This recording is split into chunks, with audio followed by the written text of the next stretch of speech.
Back to My Garden, episode 48. Welcome to Back to My Garden. Discover your passion for gardening. Here's Dave Ledoux. Attention garden lovers. Do you want to save time, save money, and have your most amazing garden ever?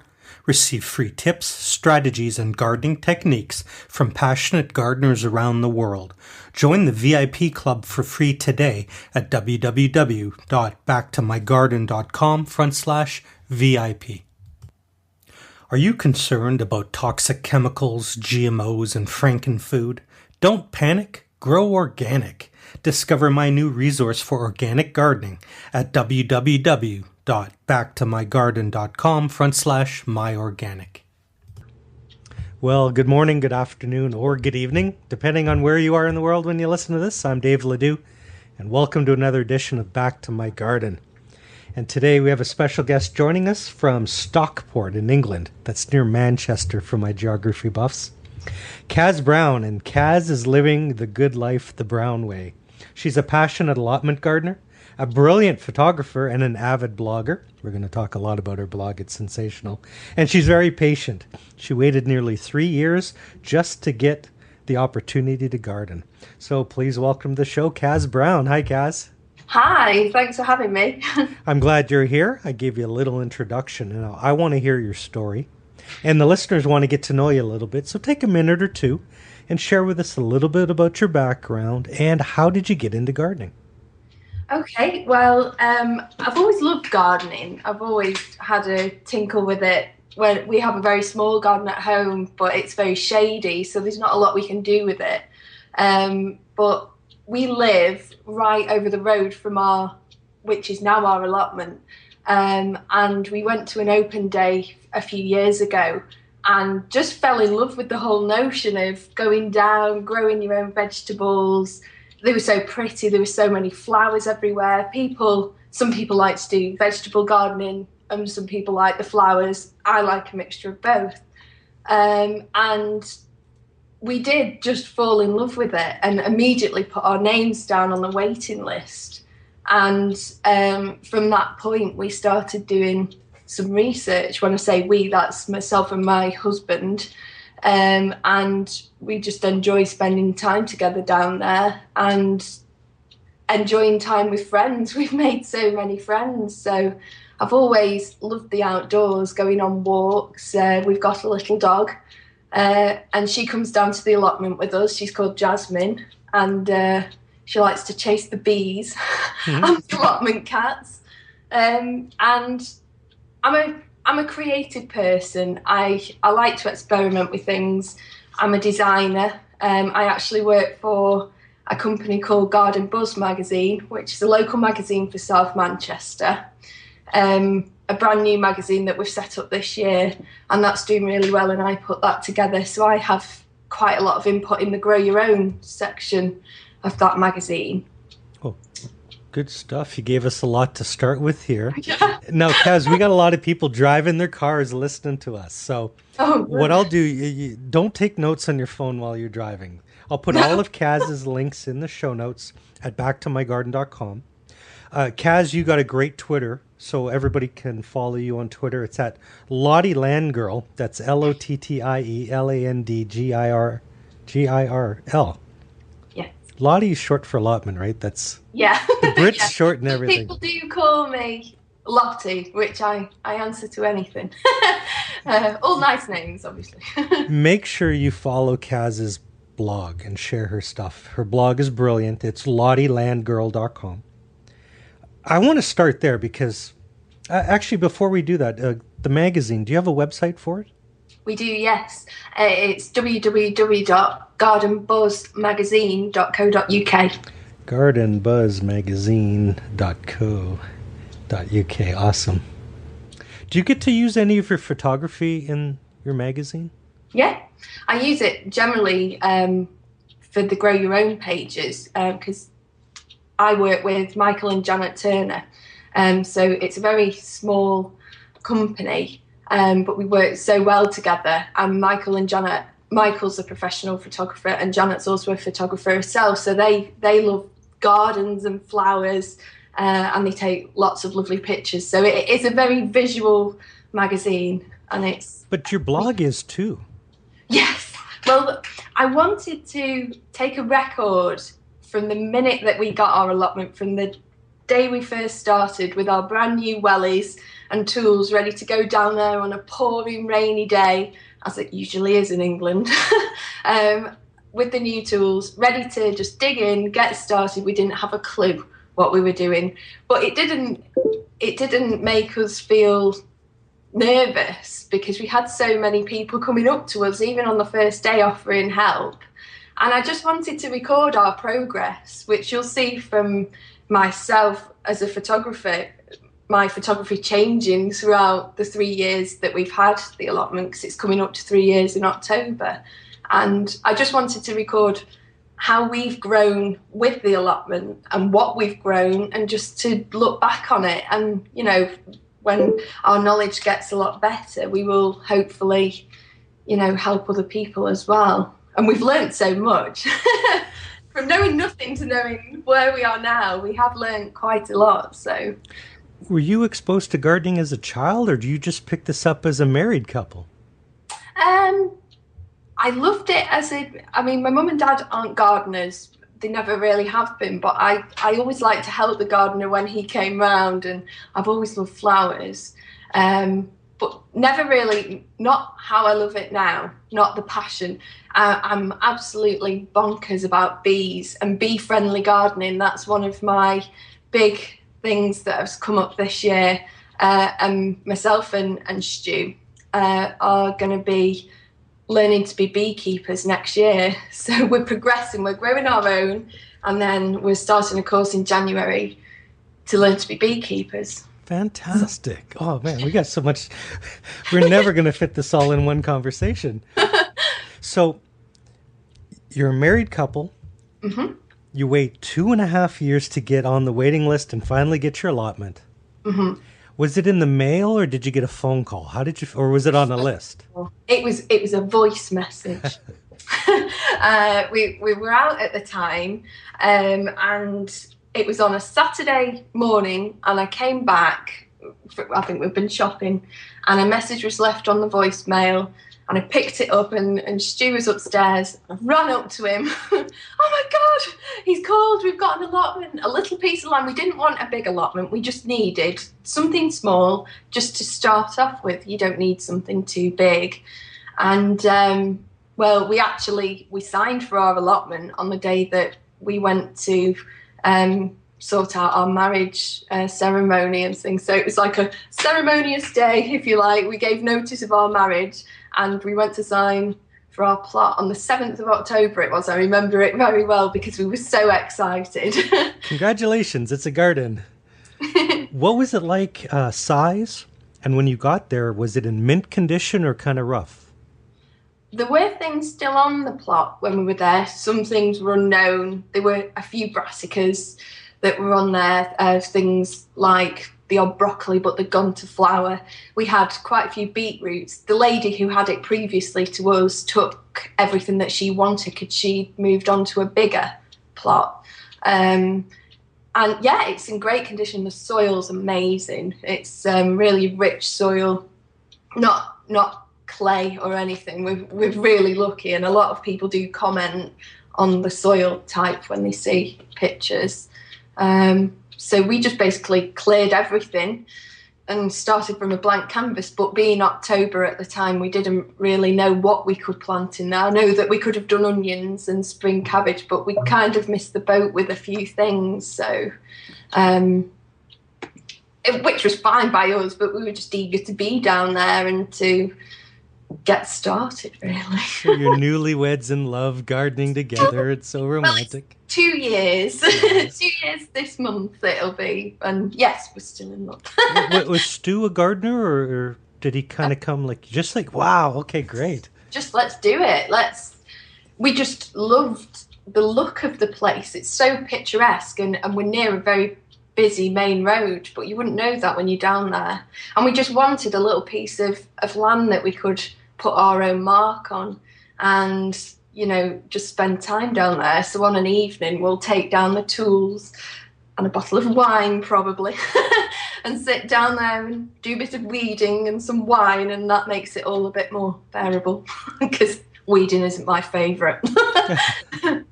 You're inspiring because we have a lot of new gardeners listening to this.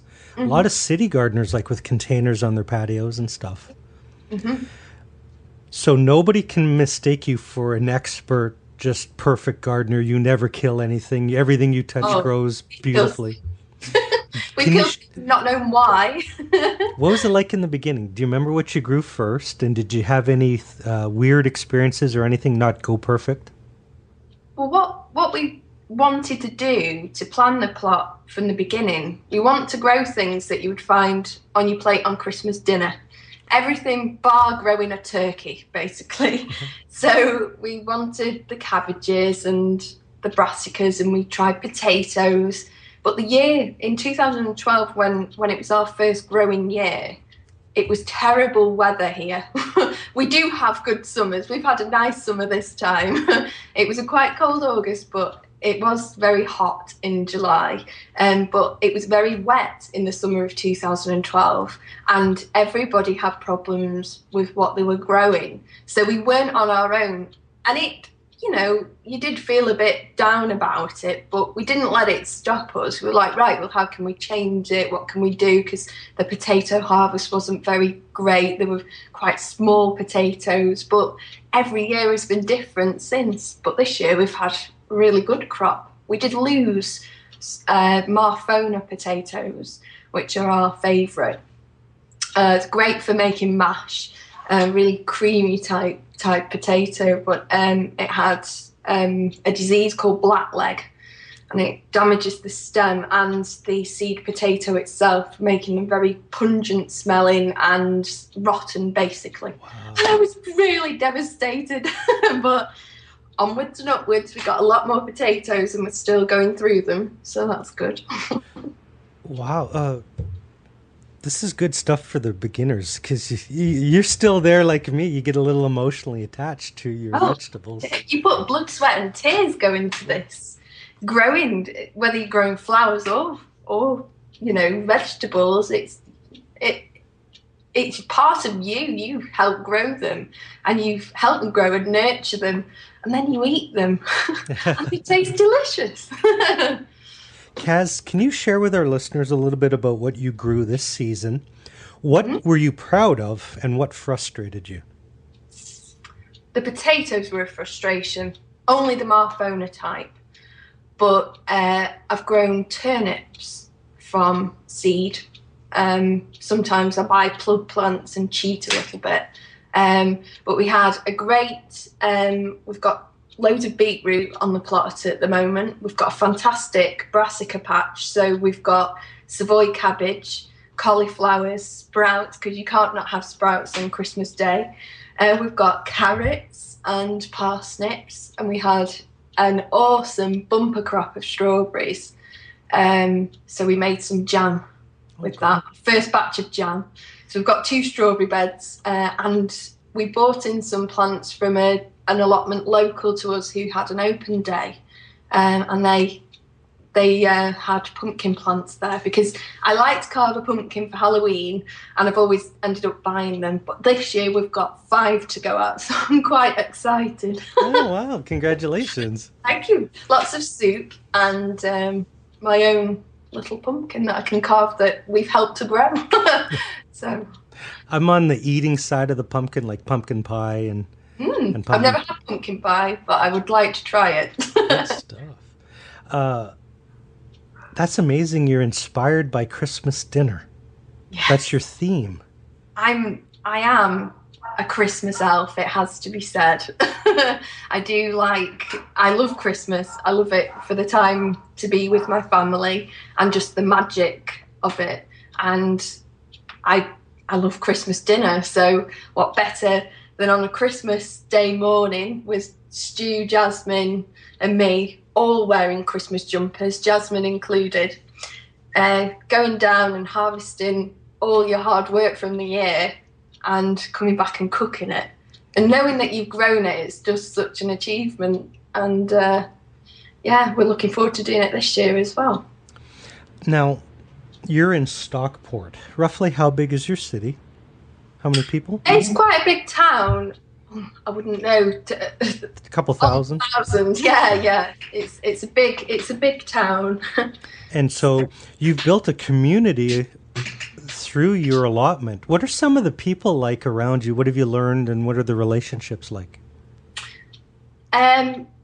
On our site, it's really nice. I mean, some places you can get quite a lot of allotment wars and things, and it's not like that where we are. We're a lovely community of people, and everyone's very helpful. Our direct neighbour, our plot was part of his plot, and he gave up most of his plot.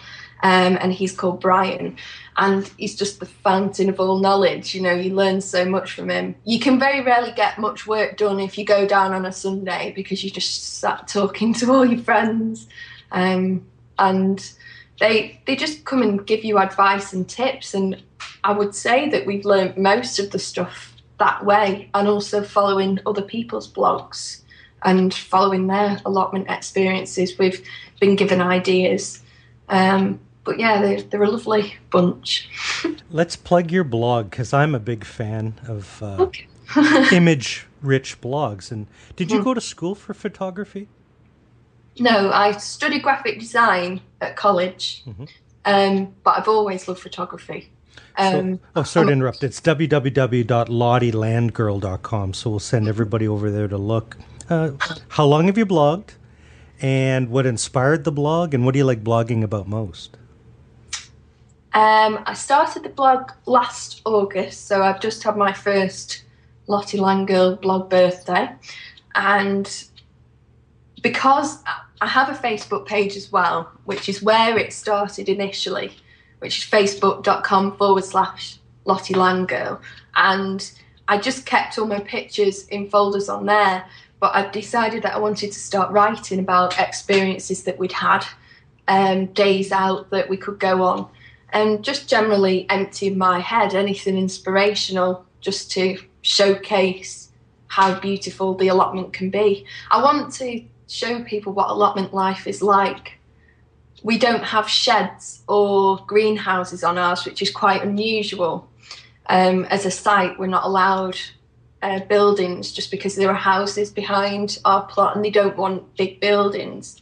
And I do miss that, because I want to sit in my shed with a cup of tea on a cold autumn day and, just go out and do my bit and come back in and sit down, just have a place to go. So I wanted to show people what it's like, because they're very sought after now, allotments. From being quite...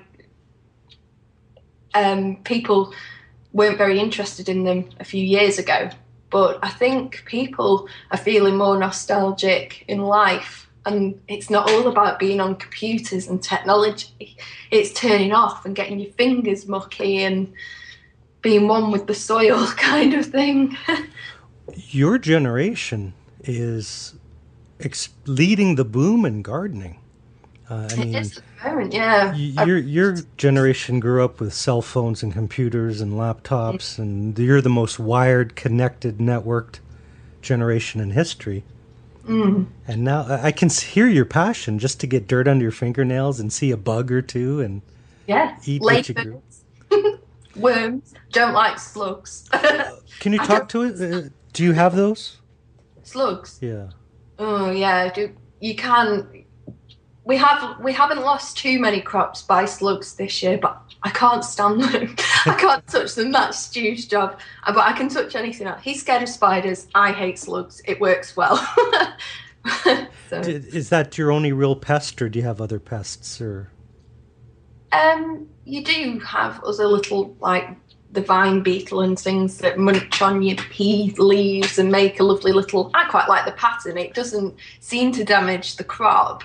They just make little munch marks out of the leaves, which I quite like it. I've never caught them in the act, it has to be said. But yeah, they're invisible. Who's eating my stuff? Yeah, they don't eat the peas, though. That's fine. I don't like wasps, but they are pollinators, so I have to tolerate them. Where I live now, it's getting cool at night, And the wasps get kind of goofy and they behave weird. They bump into you. Yeah, and then they sting you. Well, it fits with Garden Buzz magazine. Yeah.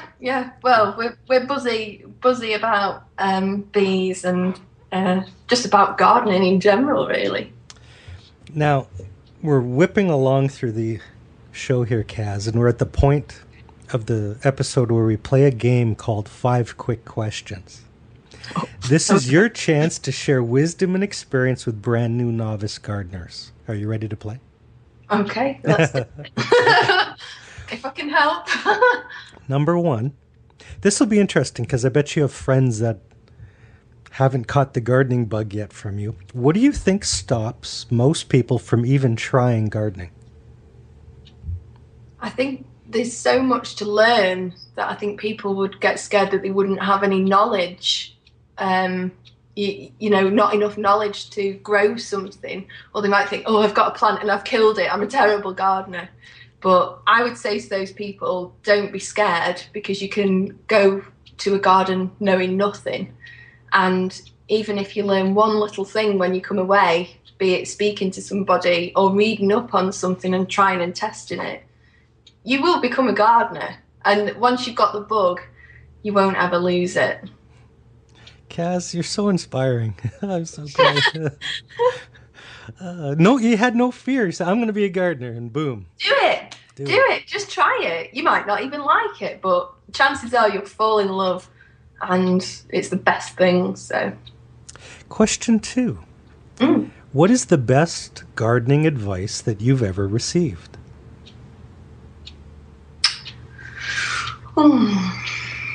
I've been given loads of advice. Best advice, I would say, from this year was when you're growing your potatoes, just a random one, when you're growing your potatoes, put manure on top of your seed potato, because potato plants grow up. So all the nutrients from the manures the potato can get as it's growing up, and you could sing to them as well. Well, I'm writing that down. I'll put that. I don't think they'd survive if I sang to them. Oh, that's good stuff. Sing to your potatoes. I mean, why not? What's the worst that could happen? Oh, exactly. Shrivel up. Or it could rain, which is never a bad thing because it waters your plot. Question number 3 is the internet. I mean, in the old days, if you wanted to learn gardening, you had to borrow a book at the library, read the book, and hope the answer was in it. Now with the internet, do you have 1 or 2 websites or maybe blogs of gardeners that you like or read that you could recommend to people? There are so many books, and there are so many websites. I would say if you have a WordPress blog, there are so many grow your own blogs on there. Off the top of my head, I would recommend the Small Garden Holder, which I can give you the URL to. And I like Charlotte's Garden and Southbourne Gardens. What's the third one? Southbourne? Southbourne Gardens, yeah. Okay. Is there a U in Southbourne? In the B-O-R-N-E or B-O-U-R-N-E? I think it's BOURNE.com.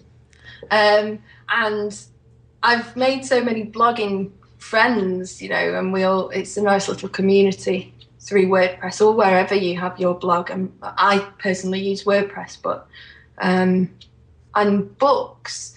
There are so many little allotment Bibles and grow your own Bibles.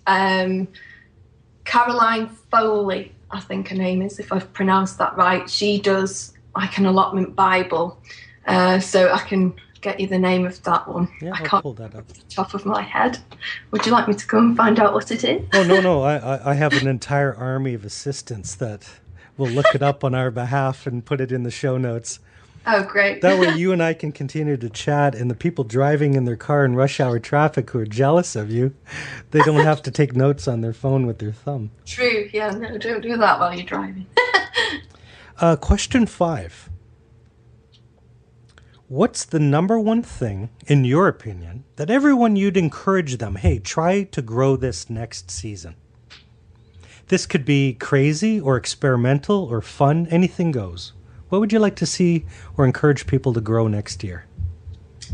I would like people to grow more bee-friendly flowers, and I would like them to have wildflowers, because there is nothing better than sitting in front of your wildflower patch and watching a million different types of bees buzzing around, because they will help pollinate your crops and you'll get better crops. I have Bug Lane on my allotment, and I've got lots of different bug houses on there. So I've got them for ladybirds, different kinds of bees. You can make your own bug houses as well, and you can have edible flowers as well within there. So if you did want to grow veg and flowers, you can have them. And I would just say it's the most relaxing hobby, a new hobby of mine, and wildflowers are just the prettiest thing.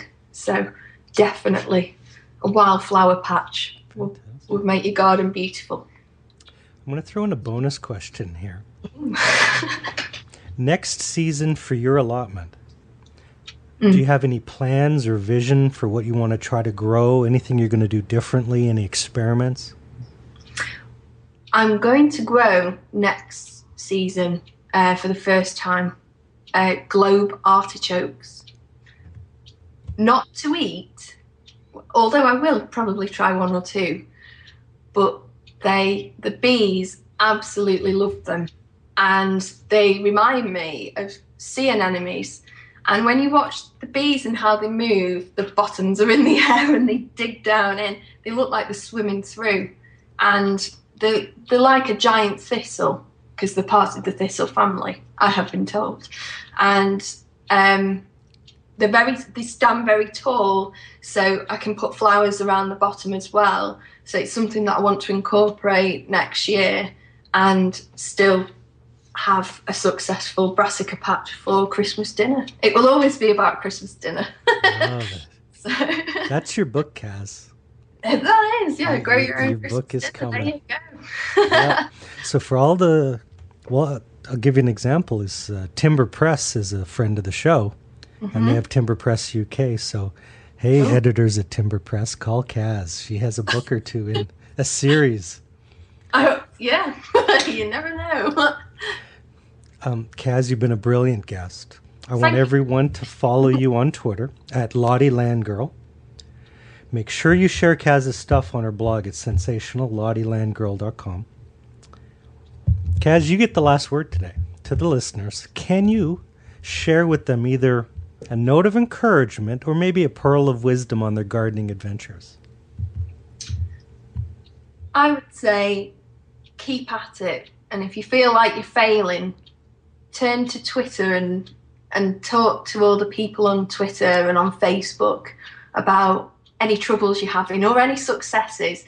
Follow as many garden people as you can, because the internet is a wealth of knowledge, and just keep going with it and tell people about how much you love gardening and give them the bug, because the more people that garden, the world will just be a prettier place. Wonderful. Kaz, you've been awesome. Thank you for having me. I've had a lovely time. Hello, garden lover. It's Dave. All of the links, resources, and websites mentioned in this episode will be posted at www.backtomygarden.com/48. If you enjoyed this episode, please come to the website and click share and help us reach even more gardeners. Have an amazing day. Happy gardening.